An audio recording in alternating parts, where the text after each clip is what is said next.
This is Bill Vilberg. This is our first Blackboard office hour. We hope to repeat these every Wednesday at 3:30.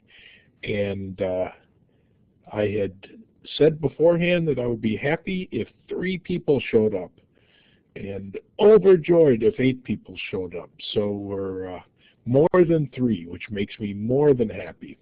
And as usual, my day is excellent, and I hope yours is too. Throughout this, we've got a chat window. You've got a major window with information and some other parts to it. Brett's going to go through the interface that you're using if you haven't used Collaborate before, talk about that. Rick is going to talk about a discussion board feature that's been added, the subscribe, and then Brett is going to talk about how to use Collaborate or set up a Collaborate session or create a link to it in your courses in Blackboard. If at any time you have a question, you can always type it into the chat window if you don't want to interrupt us. If you want to interrupt us, just click on talk and start talking, or there's a hand button, and Brett will be talking about that pardon me, right above the participant list under your name. And if you click on the hand, we should see that, and then we should stop and recognize you, and you can take over the microphone, and we can all talk together. So, again, thank you for coming, and this is being recorded. And let's start off with some quick introductions. There I am, Bill Vilberg, sitting at my computer at my desk. I'm now part of the Learning Platforms team here at the university, part of Academic Technologies. And our primary mission is to support Blackboard with some other technologies included. And this is me, Rick Ramos. I'm here also in my office talking to you from my beautiful white background. Bill told me my shirt was giving some fuzzy pictures.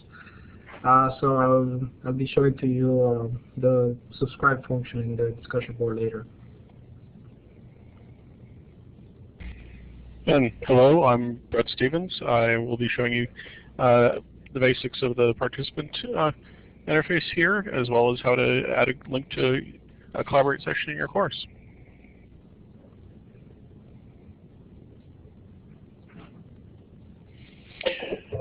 Okay, so let's go ahead and get started.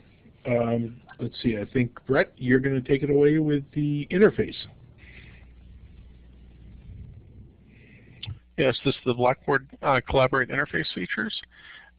Just going to go through all the things you see on your screen right now. Some of them might be a little bit different than what you see on the slide here because I have the moderator interface, but I'll go over the differences there as well. So starting with the audio and video panel here, we've got a button for teleconference, which it does offer teleconference features, but it's a long distance number at this point. And then there's the audio setup wizard, which you can use for testing your mic and speakers, as you've all already done. And here you have the audio levels for your microphone and your speakers there, and the toggle buttons for talk and video. And you also have this preview button for video, so you can check to make sure your camera is actually pointed at you before you turn it on. Yes, thank you. And here, the participants panel, you've got your name, and of course it'll say if you've got moderator privileges there. And below that are the interaction buttons. If you want to try those out, you can. Go ahead and click on smiley face, whichever you want to click there. There's also the polling buttons at the end for yes, no, and clearing it. So can I get a green check mark from everybody, just that you're understanding what I'm talking about here?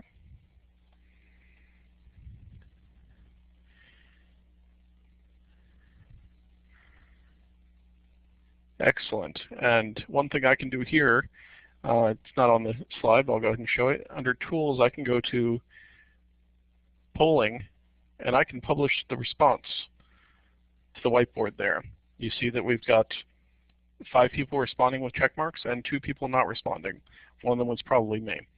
But I can then clear that object just by right-clicking on it and then right-clicking on it and deleting that object and moving on. Here we can also set control the room and individual rights. You'll see those small icons that, there on the screen that have the microphone, the camera, the chat, the little pin, the application sharing to Windows, and the web tour. I can turn all those on or off for the entire room. So I could turn on annotation so that you could annotate things on the screen if we wanted to. And then if I right-click on someone, I can give them privileges as well. I can upgrade someone to moderator privileges through the participants window as a moderator. And down below that is the chat panel. Very basic. You type in what you want to send, and you can also, by right-clicking on someone's name in the participant window, you can have a private chat with them there as well. On the right here is the content area. This actually serves multiple purposes because we've got multiple features that will use that. The whiteboard is what you see now. I've loaded content in. See the load content button there. I can import PowerPoint slides in here, and it just brings them in as pictures here. And as you can see, we can annotate them and have a little pointer that goes around there. And then from there, I can also activate the recording feature, which we've already done in our session now. But if I click that, it would start the recording and start recording that to the Blackboard Collaborate server. So as well as using this area for the whiteboard, I can use it for application sharing. So I can share my screen and show you what I'm doing in real time. But what you saw when you first came in was the web tour. That essentially is a integrated web browser that lets me show you something out on the internet, and then I can either force you to follow what I'm showing you, or allow you to click around and go to other pages from there. But what we're using as our intro slide with the music was the web tour there. And I'll go ahead and pause for questions now. Does anyone have any questions about the participant interface? Yeah, we'll go back to the previous slide. There was something I was going to say. Oh yeah, the chat window in many of these sessions becomes really active. And since it's kind of small down here in the lower right, you should note a couple things. These all have triangles that you can collapse and make them so hide that section. So right now we're not using video. You could hide the audio and video and just have the buttons at the bottom. You can hide the participant list if you want and let the chat get bigger. Or the other thing that you can do is you can grab this thing and pull it out. And I've got a widescreen monitor, so I actually pull it to the right of my Collaborate session. So it's sitting over here for me and can be the whole height of this. Just a little trick that I like so that I can see more of the chat window.